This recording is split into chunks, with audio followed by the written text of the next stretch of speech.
Good day mga ka-idol. Dito lang muna tayo sa ating mga alagang manok. Naka-standby.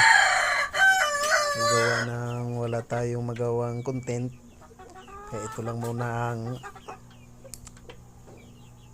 pagdiskitahan natin. Itong mga alagang heritage chicken ko.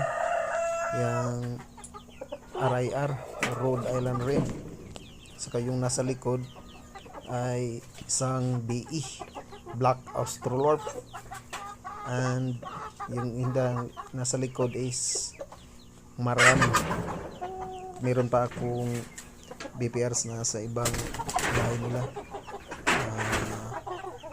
Barred Plymouth Rock, saka Decal Brown.